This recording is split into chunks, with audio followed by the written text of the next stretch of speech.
My wife's ex sent a shocking message that almost ruined our marriage. Oh, I groaned when I heard the salesman's words. I twirled the shiny new phone in my hands. It was a significant upgrade over my old phone, a much bigger screen, a much faster processor, more memory, a much better camera, and an all-day battery. What's not to like? We have a special offer this weekend. If you buy two, you get 20% off both and $100 worth of free accessories for each phone. I turned to my wife, Amber. Your phone is as old as mine. Amber. Yeah, but my screen isn't cracked like yours. Still, this deal would allow us to buy new phones and a case for each. In addition, we would have saved 20% on each phone. A salesman intervened in the conversation. Oops, sorry, I forgot to tell you that there is an additional $200 discount for any undamaged phone. Sold! We'll take two, I said, not waiting for Amber's comment. I want the red one, she said, grinning from ear to ear. I'll settle for the dark gray. The satisfied salesman said, This went quickly. Let me look in the back and see what colors are left. He came back with 5 boxes. Well, here's our dark slate model. We have silver, white, navy, and sky blue, but we're out of red. Oh no, I really like the red. How long before you can get some? It'll probably be a couple weeks before we get another shipment, he said sadly. I'll tell you what. We have a lot of slate tablets. If you both buy a slate, I'll add an extra charging cable to each phone. Amber agreed, and they started transferring all of our old information to our new phones. When they started on her phone, they asked for the password. I was a little surprised when she nonchalantly gave them 6 numbers that weren't her parents' anniversary date. She had used that date as her phone password for years, but for some reason had changed it. I was holding my new phone when they once again had to ask Amber for the password. This time she gave me a quick glance and I pretended to play with my phone. When she gave them the code, I entered it into one of my reminder lists. Out of the corner of my eye, I noticed her look back at me to see if I reacted to the new numbers she gave the clerk. I lowered my head and pretended to be fascinated by something on my new toy. I thought it was odd that she changed her password, but experts say you should change it regularly. Maybe I should change mine. I made a mental note to ask her about it, then quickly forgot. They finished transferring the data, put protective films on the screen, and placed each phone in a new clear case. As we walked to the car, Amber asked, "How do we tell them apart?" Well, they use facial recognition so it won't open up to another person. Oh yeah, I forgot about that, she said and smiled broadly. 10 days later, Wednesday night, Amber was packing her suitcase when I walked into the bedroom. What's that? Are you going somewhere? She looked at me like I had 2 heads. Honey, I'm going to Denver. I told you we're closing a deal with Williams Corporation. That should bring me a nice little bonus. Oh yes, sorry, I forgot. So you're leaving in the morning, right? Yeah, I'm staying at the Slate again. The meeting's on Friday, but Joan wants me to go shopping with her on Saturday, so we'll be back Sunday afternoon. Well, she's the boss. Just try not to spend all your bonus before you get back, I said and laughed. Amber laughed. No, I think I'll go with her just for moral support. I probably won't buy anything. I don't have anything planned for tomorrow morning. Do you want me to drop you off at the airport? My flight's at noon, so I don't have to be there till 11. If you can drive me, I won't be in a hurry in the morning. Okay, sweetheart. Thanks, John, you're such a good husband, she said and kissed me. As usual, before the trip, Amber initiated the sex herself. Honey, that was so good. It almost justifies you being gone all weekend. I'll be back Sunday afternoon, so plan on doing it again Sunday night. I squeezed her tightly. I will. There you go. That should be enough for you until I get back on Sunday. I could barely get my head off the pillow. Wow, this is how I want to wake up every day. In your dreams, Buster.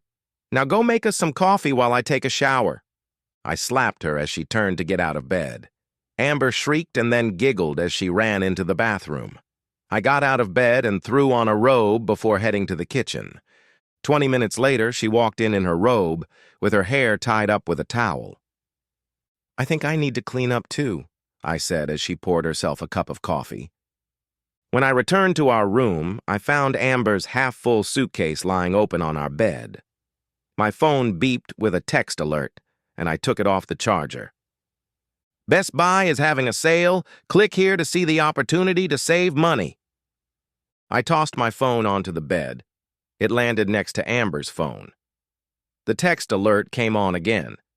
The screen lit up, but when I reached for it, the screen went dark. I picked up my phone and turned the screen to face me. Not recognized. I tried again and got the same result. Then I realized it was Amber's phone, not mine. I would have thrown her phone back on the bed, but then a new password popped into my head. As an accountant, I'm practiced at memorizing numbers, so maybe that's why those numbers popped up. The screen switched to the number pad, and I typed in the password. The last message was from Brad. "Hey girl, it's all set up in here. I assume you're about to board the plane. I think the meetings will wrap up quickly. I'll be there when you check in at Slate. I'm looking forward to our meeting." Why? I remembered Amber telling me that Brad Davidson from their Denver office was helping her and Joan coordinate with the Williams Corporation team. She told me that Brad had worked for Joan before he was transferred to Denver 5 years ago. At the time, I thought it was just talk and didn't pay much attention to it. 5 years ago, Amber and I had just gotten engaged and married a year later. She must have worked with Brad when he lived here. I wonder how well she knew him. Were they friends? Lovers, maybe? Were they planning to rekindle an old romance? Had they really already done that? She had been to Denver twice in the last 2 months. Had she had sex with the old boyfriend? I looked through their old texts. Brad's texts were pretty flirty. Amber seemed amused by Brad's flirting, but she wasn't flirting back. At this point, some guys go into detective mode and make all sorts of elaborate plans to catch her red-handed. I'm not one of those guys. I don't have any spy gear, I don't know any private investigators, and I wasn't going to follow her to Denver. I strode into the kitchen. "Amber, I thought I got a text, but when I grabbed the phone, it was to you." I held out the phone. "Brad seems anxious to see you. Do you want to explain what's going on?" "Why were you reading my texts?" She snatched the phone out of my hands and opened Brad's message. While she read it, I asked, "If you're spending the day with Joan on Saturday, why is Brad making plans for you?" Amber took a deep breath and seemed to go limp in her chair. She looked at the clock on the wall and then back at me. "I'm going to spend all day Saturday shopping with Joan, but I agreed to a late dinner with Brad. I know that sounds bad, but it's just dinner, nothing more." "Is Joan invited to this late dinner?" She lowered her head. "No, it's just Brad and me." "I see. So you're having a late dinner alone with Brad, who you knew when he worked here in your office. He wouldn't happen to be your boyfriend, would he?" "We dated for a while, but that was before you and I had a relationship. He texted me about old times and invited me to meet him for dinner late Saturday night." "Think about it, Amber. You changed your password because you were afraid I might try to get into your phone. You extended your stay one more night to have a romantic late-night dinner with your ex-boyfriend. You didn't mention anything to your husband and played off the extra day as just a shopping trip with your boss. This is your 3rd trip to Denver. Were there any other secret meetings with Brad?" There was a sudden look of horror on her face. "Oh my God, when you put it like that, it really sounds horrible. There were no secret meetings. I swear I haven't cheated on you." Lying on the sly and having a one-night stand with an old boyfriend is cheating. You may not have had sex with him, but it sounds like it could very well happen on Saturday. So tell me the truth. Did you sleep with this guy? No. Well, almost. But that was years ago. I haven't been with anyone but you since we got engaged. Well, it certainly sounds like old Brad thinks he'll have a chance to get to you on Saturday. No, honey, we're just friends. I don't want to have sex with anyone but you. Look, I get it now. I understand why you'd think Brad had other ideas. I was stupid for not seeing it. I'll cancel dinner and just stay at the hotel. I'm sorry I didn't tell you." She picked up her phone and sent a text to Brad, then held it out to me. "After thinking about it, I've come to the conclusion that I'm not comfortable having dinner with you on Saturday night. I'm just going to hang out with Joan. I'm sure you understand." "John, I'm sorry. I liked Brad. He's funny. And I think I was flattered by all this attention, and I didn't see the danger in what I was doing. I didn't want you to see his messages because they were a little flirty and I was afraid you might take them seriously. I really wasn't planning on having sex with Brad. I hadn't even thought about it. But I have to admit it's entirely possible that he was planning it. Please forgive me. I love you and only you." I looked into her eyes and saw no deception in them.